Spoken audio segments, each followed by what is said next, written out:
Did you know America had a president who was ambidextrous, could write in 2 different languages at the same time, and was a decorated Civil War general? Stick around, because the story of James A. Garfield is one of the most incredible, yet often overlooked, in American history. Born in a humble log cabin in Ohio, Garfield's early life was anything but presidential. He was the last of the log cabin presidents. Raised by a widowed mother in poverty, he had an insatiable hunger for knowledge. He worked tough jobs like a canal boat driver to pay for his education, eventually graduating with honors from Williams College. He wasn't just book smart, he was a natural leader and a gifted orator. Before politics, he was a college professor and even became the president of his alma mater, the Eclectic Institute, all before he turned 30. When the Civil War broke out, Garfield didn't hesitate. He joined the Union Army, quickly rising through the ranks from lieutenant colonel to major general. He showed brilliant strategic skill at battles like Middle Creek and Chickamauga, becoming a bona fide war hero. His constituents back in Ohio were so impressed, they elected him to Congress in 1862 without him even campaigning.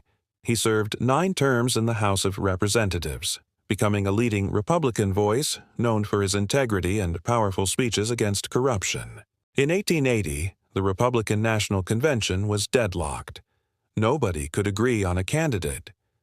Garfield went to the convention to support another man, but after dozens of ballots, the delegates turned to him.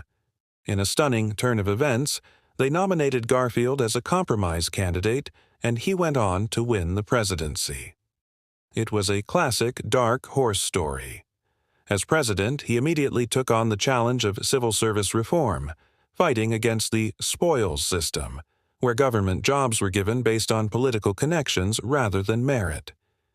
He believed jobs should go to the most qualified people, a radical idea at the time. But tragically, his presidency was cut short. Just 4 months into his term, on July 2, 1881, Garfield was shot at a Washington, D.C. train station by a disgruntled office seeker. For 79 agonizing days, the nation held its breath as doctors, using unsterilized hands and instruments, probed for the bullet. It was a race against time, but infection ultimately set in. Alexander Graham Bell even tried to invent a metal detector to find the bullet, but sadly, it didn't work. Garfield passed away on September 19, 1881. Though his time in office was brief, James A. Garfield's legacy is profound. His assassination galvanized the nation and led directly to the passage of the Pendleton Civil Service Reform Act, the very change he had championed.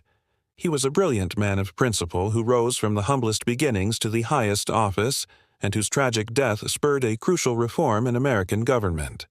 He was a scholar, a soldier, and a statesman whose story deserves to be remembered. Thanks for watching. If you found this story as fascinating as I do, please hit that like button, subscribe for more deep dives into history, and share this video with someone who needs to know about the incredible life of James A. Garfield. See you next time.